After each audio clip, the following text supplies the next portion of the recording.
ভয় পেয়েছো? চমকে গিয়েছিলাম। তুমি কখন এসেছো? এই তো। কি দেখছো? চলো তোমাকে নাস্তা দিই। পরে, এখানেই ভালো লাগছে। আচ্ছা, ওই বাড়িটাতে কেউ থাকে না? না, বাড়িটা প্রায় 5 বছর ধরে খালি পড়ে আছে। কেন? ওই বাড়িতে একটা মেয়ে আত্মহত্যা করেছিল। লোকেরা বলে সে নাকি ভূত হয়ে ওই বাড়িতে ঘুরে বেড়ায়। মানুষ মরে গেলে ভূত হয়, তুমি এটা বিশ্বাস করো? প্রশ্নই ওঠে না, ভূত বলে কিছু নেই। তারপর কি হলো? ভূতটা বাড়ির সবাইকে খেয়ে ফেললো? সবাইকে ডিস্টার্ব করে এই বাড়ি থেকে তাড়িয়ে দিল। এমনকি তারা কোনো আসবাবপত্র নিয়ে যেতে পারেনি বাড়ি থেকে। কেন? ভূত নিতে দেয়নি। তুমি কখনো ভূতটাকে দেখেছো? আমি তো এই বাড়িটা কিনেছি বছর 4 হয়ে গেল, আমি কখনো দেখিনি। তুমি দেখেছো?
প্রাইভেট ডিটেকটিভ শাওন শামসের বাসা? ইয়েস। আমি ওনার সঙ্গে একটু কথা বলতে চাই। আসুন।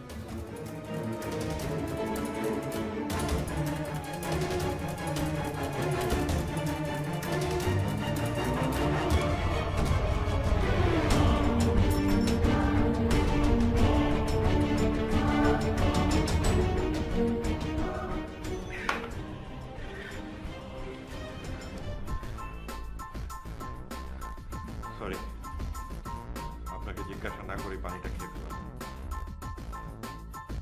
আসলে আমার সবকিছু কেমন যেন হয়ে যাচ্ছে, মাফ করবেন। It's okay. রাত্রি জাগরণের ক্লেশ খুব ভয়ঙ্কর।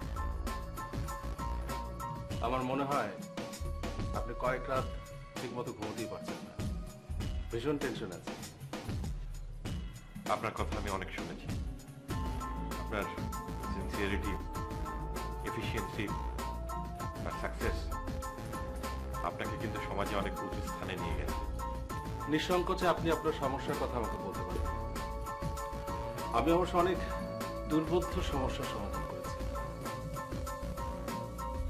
বলুন আপনার সমস্যাটা কি?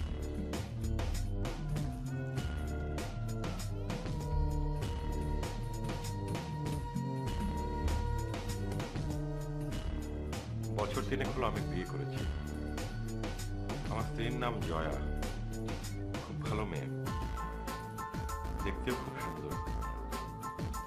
আমাদের সুখের সংসার। 3 বছরের ভালোবাসা বা বিশ্বাসের কোনো অভাব হয়নি কখনো। কিন্তু গত 1.5 মাস ধরে তার আচরণে কেমন যেন অদ্ভুত একটা ব্যাপার লক্ষ্য করছি। তার প্রতি ঘৃণাবোধ হচ্ছে আমার। ইদানিং আমার কেবলই মনে হচ্ছে সে যেন ক্রমেই আমার থেকে দূরে সরে চলে যাচ্ছে। একটা অদৃশ্য রহস্যময় দেয়াল আমাদের মাঝখানে মাথা তুলে দাঁড়াচ্ছে। আমি এই রহস্যটা ভেদ করতে চাই। আমাকে একটু সাহায্য করুন শাওন সাহেব, প্লিজ। ঠিক আছে, আমি আপনাকে সাহায্য করব। আপনার স্ত্রী সম্পর্কে বিস্তারিত বলুন। আমার সঙ্গে বিয়ের আগে জয়ার আরেকবার বিয়ে হয়েছিল। ভদ্রলোকের নাম ছিল মাহমুদ। স্বামীর গ্রিন কার্ডের কল্যাণে অল্প বয়সী জয়ের বিয়ে হয়ে যায়। তারপর স্বামীর সঙ্গে আমেরিকা চলে যায়, থাকতো আটলান্টায়। ভদ্রলোক সাকসেসফুল ব্যবসায়ী ছিলেন, কিন্তু একটা গাড়ি অ্যাক্সিডেন্টে তিনি মারা যান। তার সঙ্গে ওই সময় তার একমাত্র মেয়েও ছিল, সেও মারা যায়। মিস্টার মাহমুদ জয়ের জন্য বিশাল অঙ্কের টাকা রেখেছেন। তারপর একদিন জয়া আমেরিকা থেকে বাংলাদেশ চলে আসে। আর ঠিক তখনই হঠাৎ ওর সঙ্গে আমার পরিচয় হয়।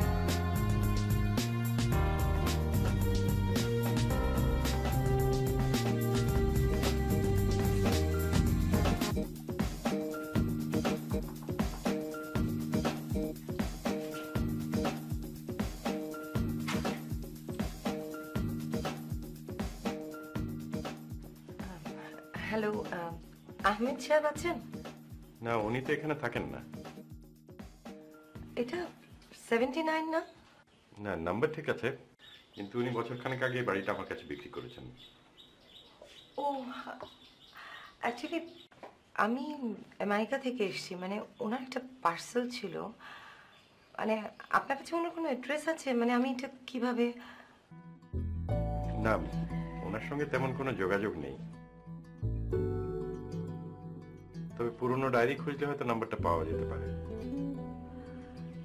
আচ্ছা, anyway, can I have a glass of water please? Sure, you look tired. আপনি ভিতরে এসে বসুন না, ততক্ষণে আমি নাম্বারটা খুঁজি। Thank you so much. তারপর জয়ার সঙ্গে আমার সম্পর্ক সহজ হতে থাকে। তারপর বন্ধুত্ব, তারপর বিয়ে।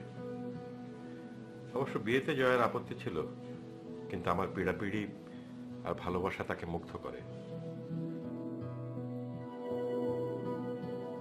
ফলশ্রুতিতে আমাদের বিয়ে হয়।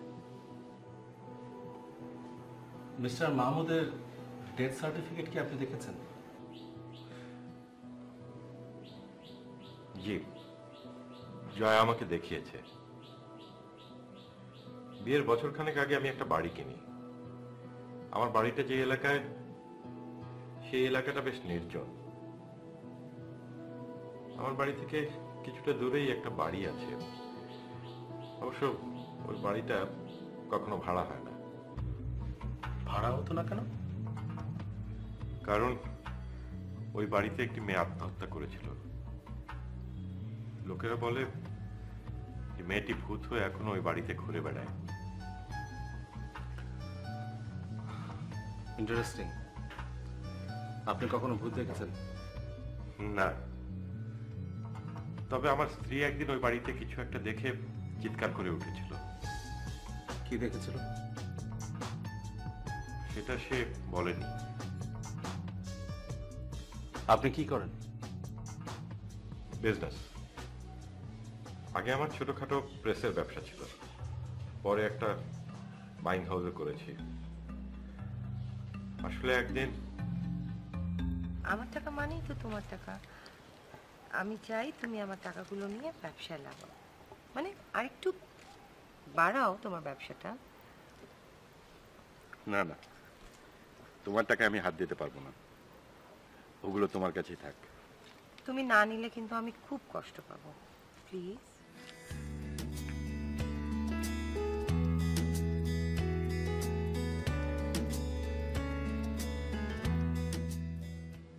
স্ত্রীর টাকা নেবার কোনো প্রয়োজন আমার ছিল না, কিন্তু জয়ের পীড়াপিড়িতে টাকাগুলো আমি নিতে বাধ্য হলাম এবং টাকাগুলো আমার ব্যবসায় খাটতে থাকলো। কেটে গেল বেশ কয়েকটা মাস, কিন্তু হঠাৎ মাস দেড়েক আগে জয়ের একটা ব্যবহারে আমার খুব খটকা লাগলো।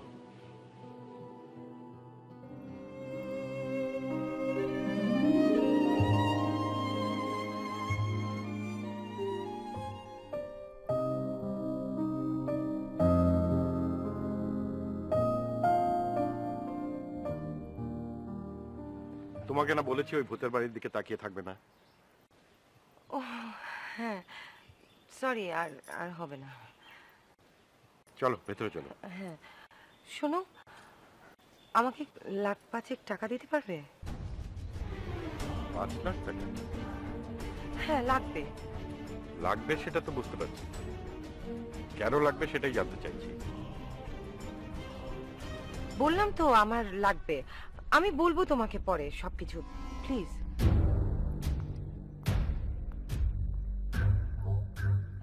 আমার টাকাটা খুব প্রয়োজন। তোমার তো কখনো টাকার দরকার হয়নি, আজ হঠাৎ করে একসঙ্গে 5 লাখ টাকা। ফয়সাল প্লিজ, আমি বললাম তো তোমাকে আমি সব কথা বলবো, বাট এখন না, সময় হলে পর। তুমি আমাকে এত কোয়েশ্চেন করো না তো প্লিজ।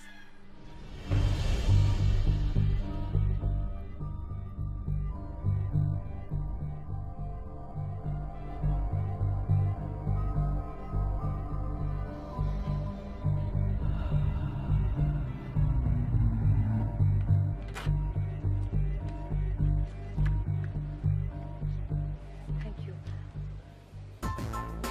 স্ত্রীকে টাকাটা দিলাম ঠিকই, কিন্তু আমার মনটা খুব দমে গেল। মনে হলো জয়া আমার কাছে কিছু লুকাচ্ছে। স্বামী স্ত্রীর মধ্যে একটা গোপনীয়তার ফাটল জেগে উঠল। একটা সন্দেহ আমার হৃদয়ের মধ্যে কাটা হয়ে খচখচ করে দিতে থাকল। তার মানে কি আপনি আপনার স্ত্রীকে অন্য কোনো পুরুষের সাথে সন্দেহ করতে শুরু করলেন? আমার স্ত্রীর ব্যবহারটা এমন আকস্মিক আর অপ্রত্যাশিত ছিল যে আমি খুব চিন্তায় পড়ে গেলাম। কয়েকদিন পর সকালবেলা আমি যখন জগিং এ বেরোচ্ছি, তখন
হয়েছে? আরে তুমি এভাবে হাঁপাচ্ছ কেন? ওই বাড়িতে, ওই বাড়ির জানালায়। হ্যাঁ, ওই বাড়িতে জানালায় কি? আরে ওই বাড়িতে তো আজকে নতুন ভাড়াতে এসেছে। তুমি ভেবেছো ভূত ওদেরকে খেয়ে ফেলবে? তুমি জানলে কি করে? আরে আমার জানালা দিয়ে দেখা যায় না। চলো ভেতরে চলো।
এত রাতে জয়া আমাকে না জানিয়ে চোরের মতো করে কোথায় গেল?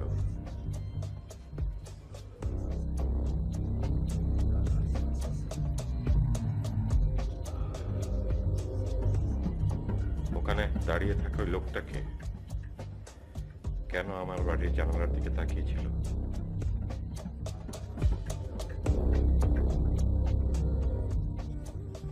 তবে কি আমি ভুল করেছি? লোকটির সাথে কি জয়ার কোনো সম্পর্ক? এতগুলো টাকা দিয়ে জয়া কি করলো?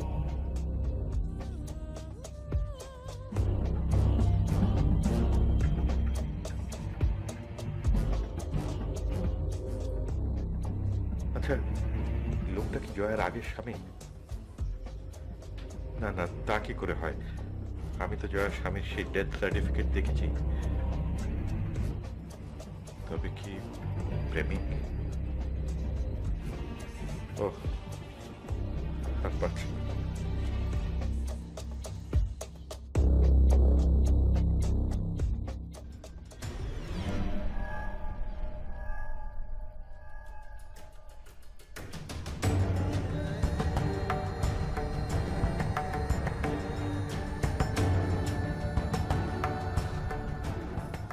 কোথায় গিয়েছিলে এত রাতে?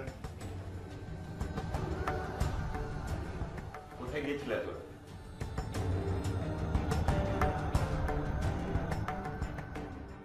কোথায় গিয়েছিলে কথা বলছো না কেন?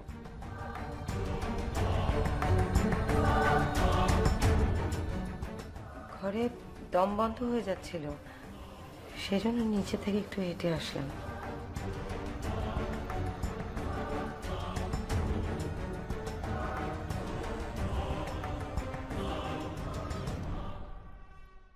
পরের দিন অফিসের কাজ একটু তাড়াতাড়ি শেষ হয়, আমি বাড়ি ফিরে আসলাম অন্যান্য দিনের চেয়ে একটু আগে। কিন্তু বাড়ি ঢোকার ঠিক আগ মুহূর্তে দেখি কোথায় গিয়েছিলে? ফাইসাল, আমি একটু প্রতিবেশীদের সাথে পরিচিত হতে গিয়েছিলাম। কাল রাতেও কি প্রতিবেশীদের সঙ্গে পরিচিত হতে গিয়েছিলে? রাতে? রাতে কেন যাব? কি বলছো তুমি? কি বলছি মানে? তুমি বুঝতে পারছো না? তুমি আমার সঙ্গে মিথ্যে বলছো জয়া। ঠিক আছে, আমি গিয়ে দেখছি তুমি কার সঙ্গে পরিচিত হতে গিয়েছিলে। ফাইসাল প্লিজ, তুমি আমার কথা শোনো প্লিজ। আমি তোমাকে কদিন পরে সব কথা খুলে বলবো। তুমি আমাকে কি খুলে বলবে? আমি নিজে গিয়ে দেখবো তুমি কার সঙ্গে পরিচিত হতে যাও। ফাইসাল প্লিজ, তুমি আমার কথাটা শোনো। আমি আমি সত্যি তোমাকে সব কথা খুলে বলবো। তুমি যদি আমার কথা না শোনো তাহলে তোমার সাথে আমার কোনো সম্পর্ক নেই।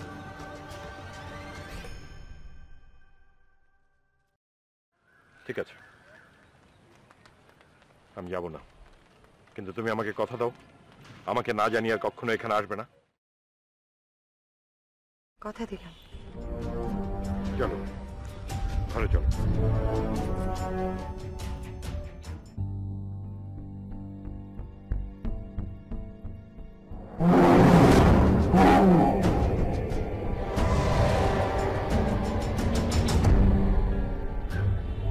তুমি যাও, আমি আসছি।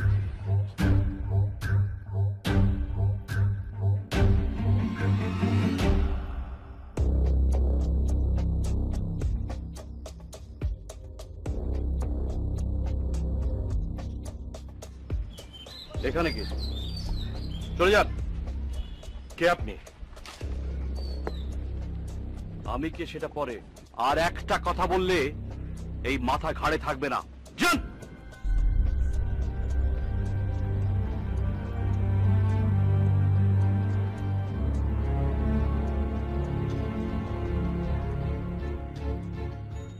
শাওন সাহেব, আমি অনেক ভেবেছি, কিন্তু চিন্তা করে কিছু পাচ্ছি না। অমন একটা জান্তব মুখ কোনো মানুষের, জীবের নাকি ভূতের? তার সাথে আমার স্ত্রীর সম্পর্কটাই বা কি, যে তাকে রাতের অন্ধকারে দিনে দুপুরে আমাকে লুকিয়ে বারবার সেখানে যেতে হচ্ছে? আর ওই রহস্যময় লোকটাই বা কি? ওই দুইজন ছাড়া ওই বাড়িতে আর কারো অস্তিত্ব খুঁজে পাওয়া যাচ্ছে না কেন? শাওন সাহেব, একটা অদ্ভুত ধাঁধায় আমার মনটা ঘুরপাক খাচ্ছে। আমার সহ্যের বাঁধ আর মানছে না। আমি যে কি করি।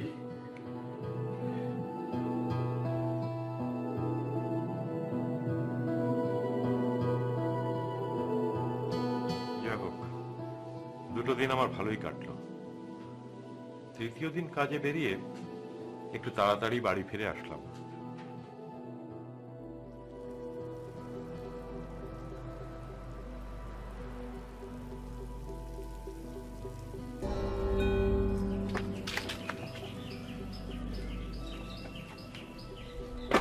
কিরে, আমাকে দেখে এরকম ভূত দেখার মতো চমকে উঠলি কেন? না মানে ইয়ে তোর আপামনি কোথায়? আপামনি ভিতরে না, মানে এই বাইরে একটু এদিক সেদিক ঘুরতে গেছে। এরকম আমতা আমতা করছিস কেন? তোর আপামনি কোথায় বলতে পারছিস না? শাস।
তোমার ছবি এ বাড়িতে কেন?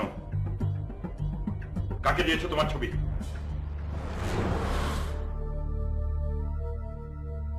কার সঙ্গে দেখা করতে আসো তুমি এ বাড়িতে?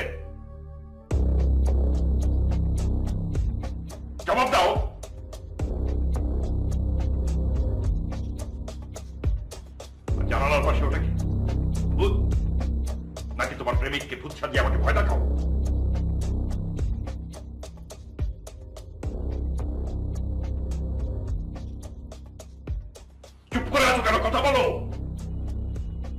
বড়টাকে ওই লোকটা নাকি ওটাও তোমার? ফাজিল প্লিজ, এমন কোনো অশোভন কথা আমাকে বলুন না যেটা আমি নিতে পারবো না। সত্যিটা জানলে তুমি তুমি অবশ্যই আমার উপর রাগ করবে না, অবশ্যই তুমি আমাকে ক্ষমা করবে।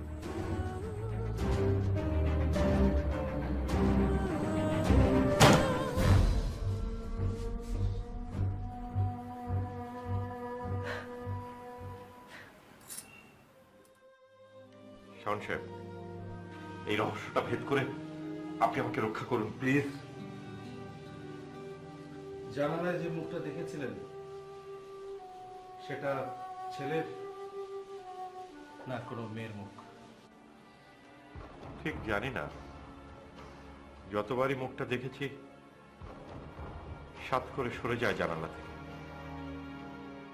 এই ঘটনার কতদিন আগে আপনার স্ত্রী আপনার কাছ থেকে টাকা চেয়ে নিয়েছিল? মাস দেড়েক। আপনি আপনার স্ত্রীর প্রথম স্বামীর ছবি কখন দেখেছেন? জি না, আমার স্ত্রী তার প্রাক্তন স্বামীর ছবি আমাকে কখনো দেখায়নি, আমি দেখতেও চাইনি। ডেথ সার্টিফিকেট তো দেখেছেন? আসলটা নাকি হারিয়ে গিয়েছিল, আমি দেখেছিলাম ফটোকপি।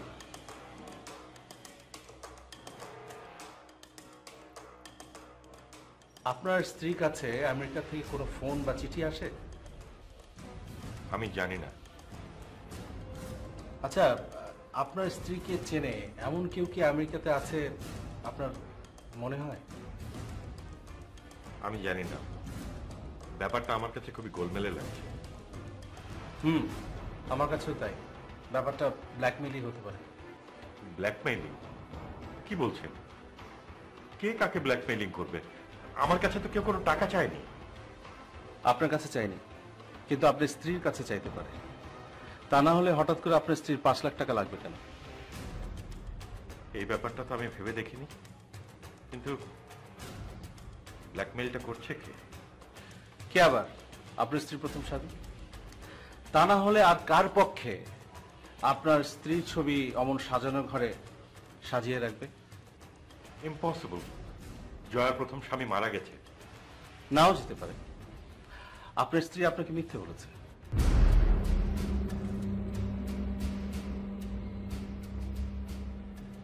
আমার মনে হয় আপনার স্ত্রীর প্রথম স্বামী অ্যাক্সিডেন্ট করে বিকৃত একটা চেহারা নিয়ে বেঁচে আছে, অথবা এমন কোন রোগ তার শরীরে বাসা বেঁধেছে যার কারণে আপনার স্ত্রী তার জীবনটাকে নষ্ট না করে বাংলাদেশে এসে একটা সুখের সংসার গড়ার চেষ্টা করেছে।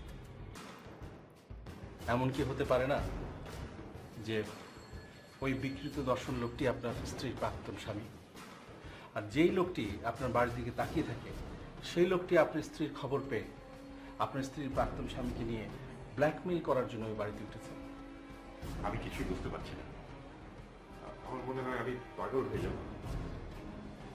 শাওন সাহেব, ওটা যে একটা ভুতুড়ে বাড়ি, এটা এলাকার সবাই জানে। যদিও আমি সেখানে কোনো ভূত দেখিনি, এমনকি যেদিন আমি আমার স্ত্রীর বাধা উপেক্ষা করে ওই বাড়িতে ঢুকলাম সেদিনও কাউকে দেখতে পেলাম না।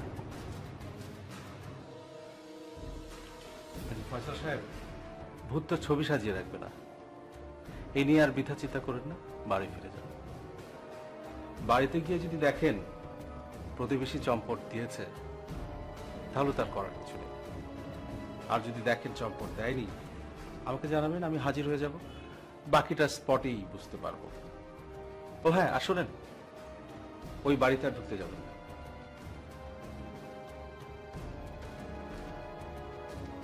ঠিক আছে শাওন সাহেব, আপনাকে অনেক ধন্যবাদ। আপনাকে অনেক ধন্যবাদ। কিন্তু ফয়সাল সাহেব, আমি এতক্ষণ আপনার সাথে যা বলেছি, অনুমান করে বলেছি, তার মধ্যে কোনোটা সত্যিও হতে পারে, মিথ্যাও হতে পারে। আপাতত চিন্তার কোনো কারণ নেই। আমি আসি। ঠিক আছে।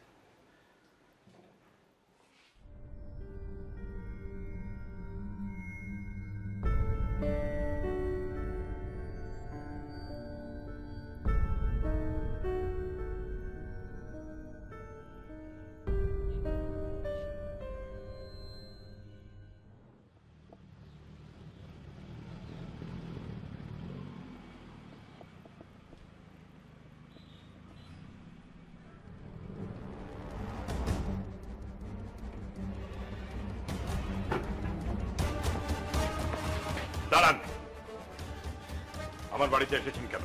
প্রয়োজন ছিল। কি প্রয়োজন? বলা যাবে না। কেন? বললে আপনার অপরাধ প্রকাশ হয়ে যাবে। দেখুন, আমি কোনো অপরাধ করিনি। আমার স্ত্রীকে ব্ল্যাকমেইল করা কোনো অপরাধ না। আমি কেন আপনার স্ত্রীকে ব্ল্যাকমেইল করতে যাব? ব্ল্যাকমেইল কেন করে লোকে? টাকার জন্য। টাকার জন্য আপনি আমার স্ত্রীকে ব্ল্যাকমেইল করছেন। আপনার সঙ্গে কথা বলতে আমার ঘৃণা হচ্ছে। আপনি আপনার পথ ছাড়ুন। আমার সাথে কথা বলতে একজন ব্ল্যাকমেইলারের ঘৃণা হচ্ছে? তুই তুই একটা নীচ, জঘন্য। আপনি আচরণ শোভন করে কথা বলুন প্লিজ। এই, তোর সাথে কি আচরণ শোভন করবো? একটা ব্ল্যাকমেইলারের বাচ্চা, পেটিয়ে তোকে সোজা করবো। প্লিজ প্লিজ কেন? কেউ নেই? তোমার স্বামী, প্রেমিক, নাকি ব্ল্যাকমেইলার? ঠিক আছে, আমি তোমাকে অনেক ভালো একটা মানুষ মনে করেছিলাম। তোমাকে আমি বলেছি যে তুমি একটু ধৈর্য ধরো, আমি তোমাকে সব কথা বলবো। তুমি এরকম শুরু করলে তো তোমার সাথে থাকা যাবে না। এখন তো থাকবেই না। আগের স্বামীকে পেয়ে গেছো না?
ফয়সাল সাহেব, আমি আপনাকে ওই বাড়িতে যেতে নিষেধ করেছিলাম, আপনি সেটা শুনেছেন, সেজন্য আপনাকে ধন্যবাদ।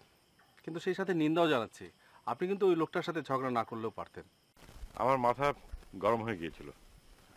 আমার জায়গায় আপনি থাকলে আমার ধারণা আপনি একই কাজ করতেন। আচ্ছা ফয়সাল সাহেব, আপনার স্ত্রী বলেছে যে আপনি যদি ওই বাড়িতে যান আপনার সাথে সম্পর্ক থাকবে না, রাইট? তারপর আপনি যাচ্ছেন। আজ আপনার উপস্থিতিতে একটা হেস্তনেস্ত করতে চাই। আচ্ছা, জানালাটা কোন দিকে? ওই যে।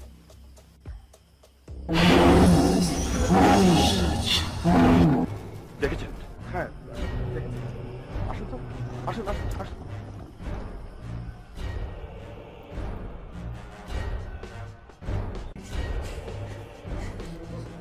তুমি আবার এখানে এসেছো জয়া? ফাইসাল প্লিজ আমার কথাটা শোনো, তুমি এখন ভিতরে যাবে না। অনেক সহ্য করেছি, আর না। আপনারা কোথাও যেতে পারবেন না, যান বাড়ি থেকে এক্ষুনি বেরিয়ে যান। দেখুন, আমি প্রাইভেট ডিটেকটিভ সাউন্ড, আপনাদের বিরুদ্ধে সুনির্দিষ্ট অভিযোগের পরিপ্রেক্ষিতে তদন্ত প্লিজ ডিস্টার্ব করুন। অভিযোগ? আমাদের বিরুদ্ধে অভিযোগটা কিসের? ওনাদের কাজ ওনাদেরকে করতে হবে। ভেতরে যেতে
ও মাই গড,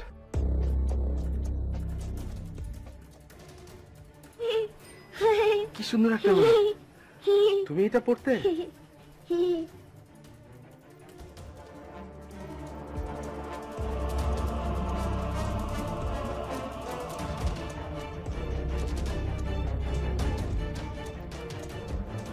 মেয়েটি কে?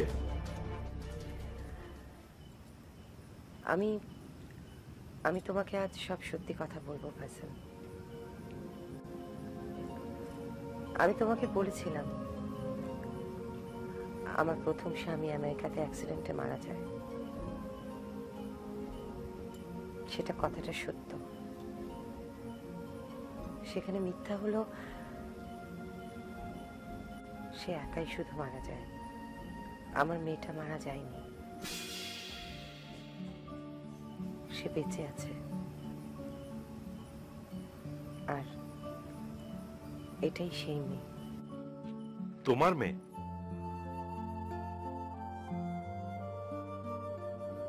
হ্যাঁ,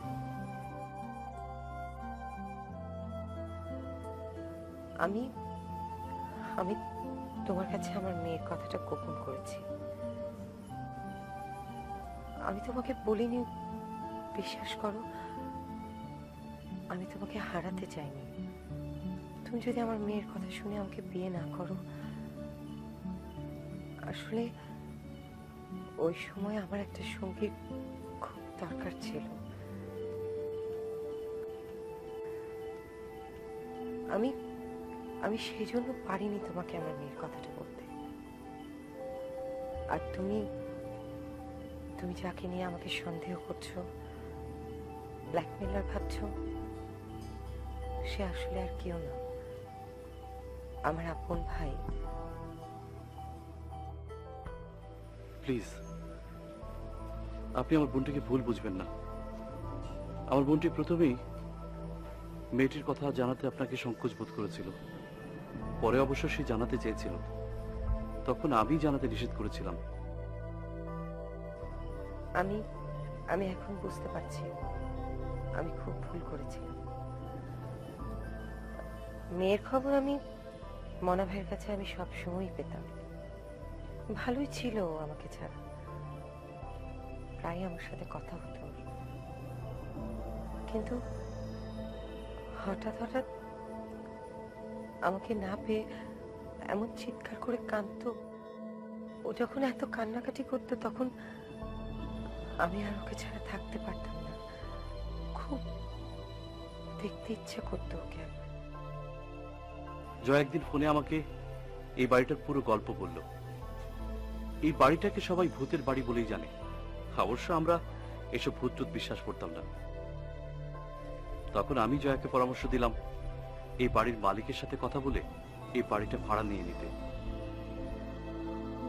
আমি বাড়ির মালিকের সাথে কথা বলি, তারপরে বাড়িটা ভাড়া নিই। তোমার কাছে 5 লাখ টাকা ধার নিয়ে আমি মনা ভাইকে আর ওকে দেশে ফিরিয়ে নিয়ে আসি। এই বাড়িটাতে উঠে আমি আর আমার বোন মিলে সিদ্ধান্ত নিলাম এলাকার লোকজন এই বাড়িটাকে ভূতের বাড়ি বলে যাবে। তাই আমার ভাগ্নিটাকে ভূতের মুখোশ পরিয়ে রাখবো, যাতে করে তাকে দেখে সবাই ভয় পায়, এই বাড়ির ত্রিসীমানে কেউ আসতে না পারে। মেয়েকে আমি যেমন শিখিয়েছিলাম তেমনই শুনেছি। বাড়ি থেকে বেরোতে আমি ওকে নিষেধ করেছিলাম, তাই ও কোথাও বেরোবে। শুধু একটা কথা শোনাতে পারি, জানালার সামনে গিয়ে দাঁড়াবো, যদি একটা বার আমাকে দেখতে পারে সবই ঠিক ছিল। তুমি ওকে হঠাৎ করে দেখে ফেলি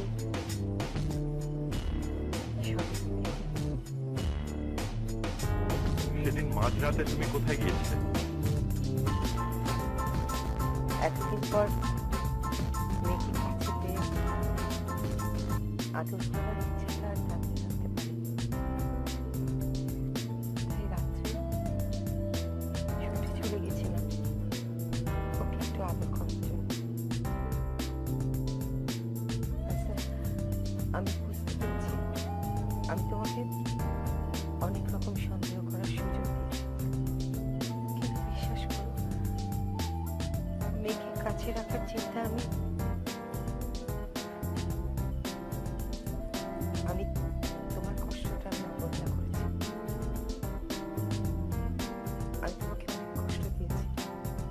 আমি ওর কথা তোমাকে না জানিয়ে রেখেছি।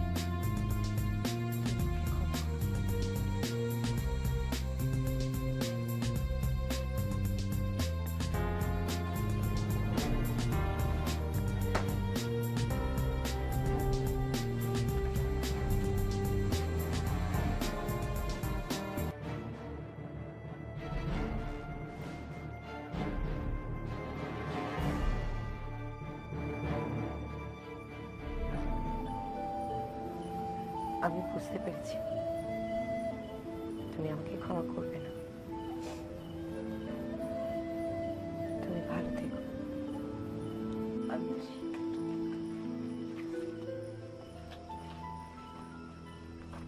কোথায় যাচ্ছ?